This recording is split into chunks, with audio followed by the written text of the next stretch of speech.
This is really a different topic to have at a urology seminar, but I have many reasons for doing that.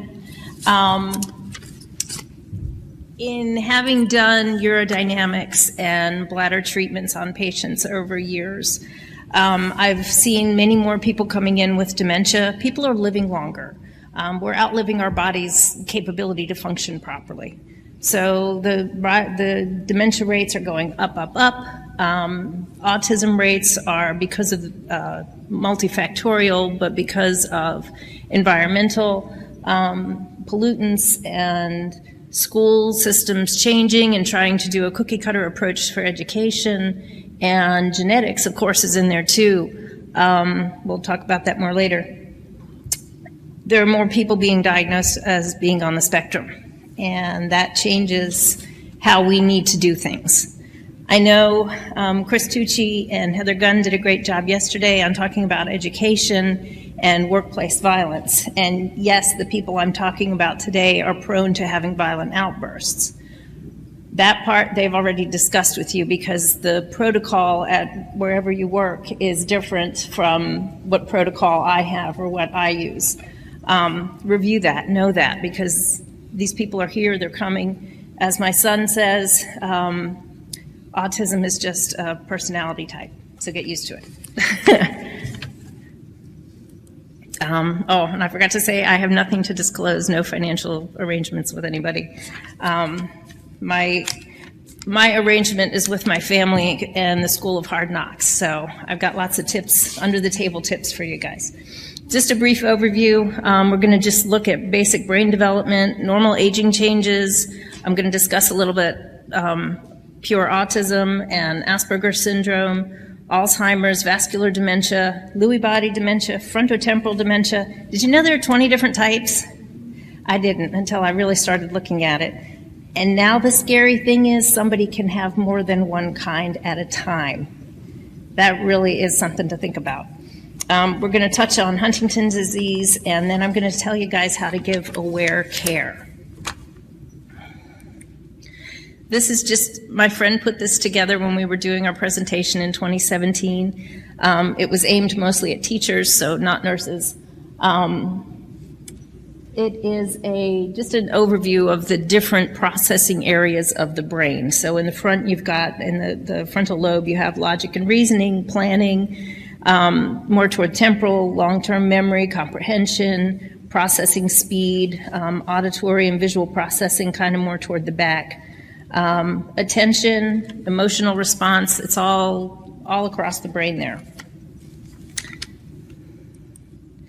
Developmental milestones, everybody remember Piaget's development. You've got just the basic progress. And in children who are developing normally, they pretty much follow this. They may do things a little bit differently. You've got they're just, when they're born, they just have where they're curled. And then they can roll onto their stomach, they can lift their head, find their feet, eat their feet, sit up, start to crab or crawl, clapping, and then they're working to pull up and stand.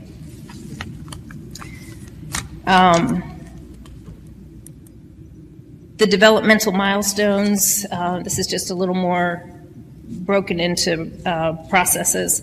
You've got the sensor motor, 0 to 2 years of age, coordinating of senses with motor responses, sensory curiosity about the world, everything in the mouth. You know, we all know that with little kids. Language is used for demands and cataloging. Object permanence is developed, and that's something important. A child who's developing in a neurodiverse fashion may or may not get that. If you have a little preschooler who insists on taking everybody's toys or won't leave something behind, it's because they're afraid it's going to disappear, or they don't understand that when they see something that's somebody else's and they have the same thing at home, they may think that that's theirs. Perioperational symbolic thinking, 2 to 7 years old, get very into fantasy play and pretend play. Costumes are big and dressing up is big, and wearing mom or dad's shoes or clothes is fun. They begin to become more aware of themselves. They get their little personalities. Concrete operational happens between 7 and 11 years. They start to become real people. They can think, they can process.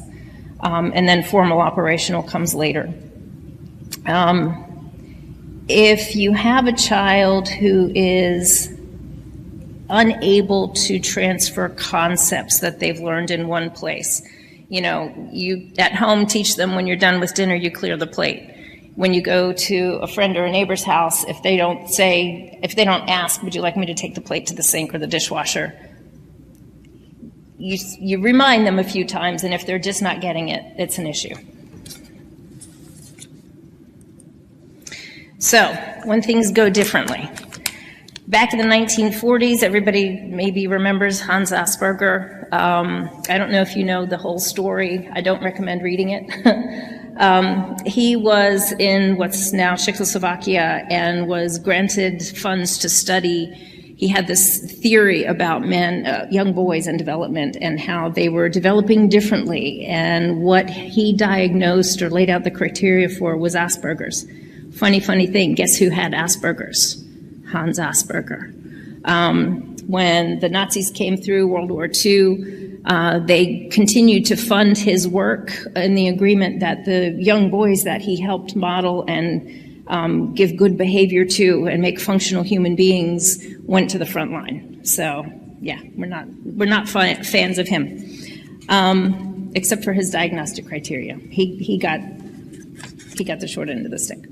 In 1955, Leo Kanner found in adolescent boys only, and I don't have numbers. I couldn't find numbers. It was just something that happens in adolescent boys.